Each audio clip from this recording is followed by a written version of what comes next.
Vamos resolver o exercício 16 da seção 16.3 do James Stewart. O exercício diz o seguinte: sejam F, né, um campo vetorial, cujas suas componentes são x ao quadrado z mais 2x ao quadrado na componente i, 2xyz na componente j, xy ao quadrado mais 2x ao quadrado z na componente k, e c é uma curva dada por r de t igual a raiz de t na primeira componente, t mais 1 na segunda componente, t ao quadrado na terceira componente, com t variando de 0 a 1. O item A pede para determinar uma função f minúscula, tal que o campo vetorial f é escrito como gradiente dessa f minúscula. O item B pede para usar a parte A para calcular a integral de linha sobre a curva C. Bom,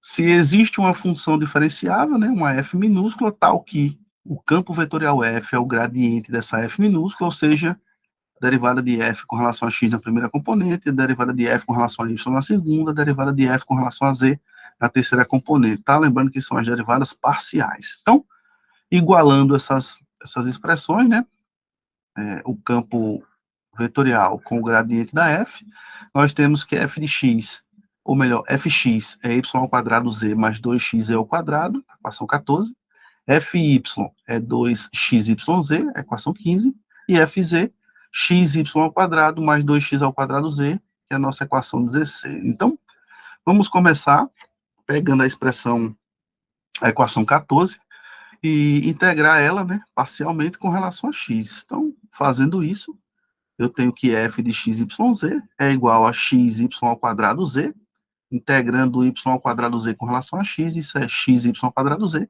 e integrando 2x z ao quadrado com relação a x, isso é x ao quadrado, z ao quadrado, mais uma g de yz, onde essa g só depende de y e de z, ou seja, é constante com relação a x.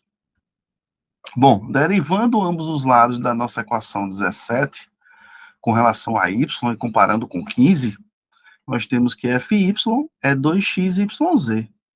Por outro lado, isso é 2xyz mais a derivada de g com relação a y. Bom, comparando essas expressões, nossa g de y, a derivada parcial de g com relação a y é igual a zero. E olha que ela só depende de y e de z. Bom, integrando parcialmente a gy, derivada parcial de g com relação a y, em relação a y, nós chegamos que ela é um h de z, ou seja, uma função h que só depende de z, uma vez que a derivada com relação a y dá zero, tá? Então, substituindo essa expressão 18 em 17, nós temos que f de xyz é igual a xy ao quadrado z, mais z ao quadrado, mais x ao quadrado, z ao quadrado, mais um h de z. Isso é a equação 19.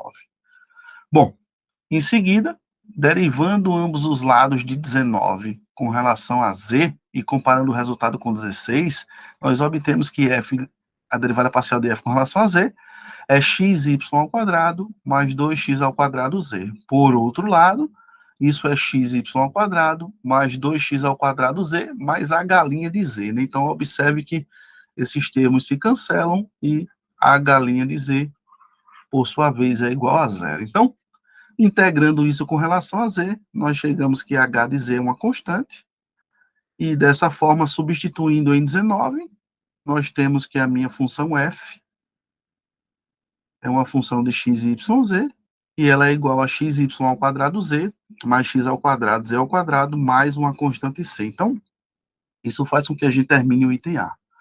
Bom, para fazer o item B, nós vamos usar o item A, onde conhecemos uma função f minúscula, tal que o campo vetorial f era o gradiente dessa f, né? De modo que podemos aplicar novamente o teorema fundamental do cálculo para integrais de linha. Bom, para fazer isto, nós devemos conhecer os pontos iniciais e finais da nossa curva C, né?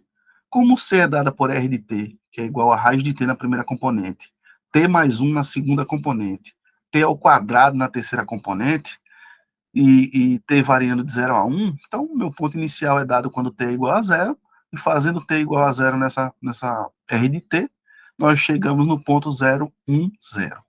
Para t igual a 1, temos que o ponto final da curva C é aplicar 1 na minha R de T, e nós chegamos ao ponto 1, 2, 1, que é o nosso ponto final. Mais uma vez, note que para a função f de x, y, z, a equação 20, né, foi obtida no item A, qualquer valor para a constante c serve. Em particular, vamos tomar c igual a zero. Portanto, a minha f de x, y, z, ela é igual a xy ao quadrado z, mais x ao quadrado, z ao quadrado. Bom, a minha integral de linha do campo vetorial f, eu vou trocar o meu campo vetorial pelo gradiente da nossa f minúscula. Foi o que a gente fez no item A, a gente encontrou uma fzinha que satisfazia essa condição, e o teorema fundamental do cálculo para integrais de linha dizia que eu poderia trocar essa minha integral pela f minúscula aplicada no extremo final, menos ela aplicada no extremo inicial. E a minha f aplicada no extremo final, ou seja, f de 1, 2, 1, é a mesma coisa que 1 vezes 2 ao quadrado vezes 1, né? Somado com 1 ao quadrado mais 1 ao quadrado, estou aplicando na minha função, menos f do ponto 0, 1, 0, que por sua vez é igual a 0, vezes 1 ao quadrado, vezes 0, menos 0 ao quadrado, vezes 0 ao quadrado. Então, você já observa que 2 ao quadrado dá 4, 4 vezes 1 dá 1, vezes 1 dá 4.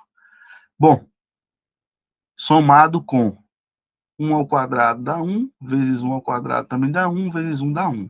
Menos essa parcela dá 0, essa outra parcela dá 0, 4 mais 1, isso por sua vez é igual a 5,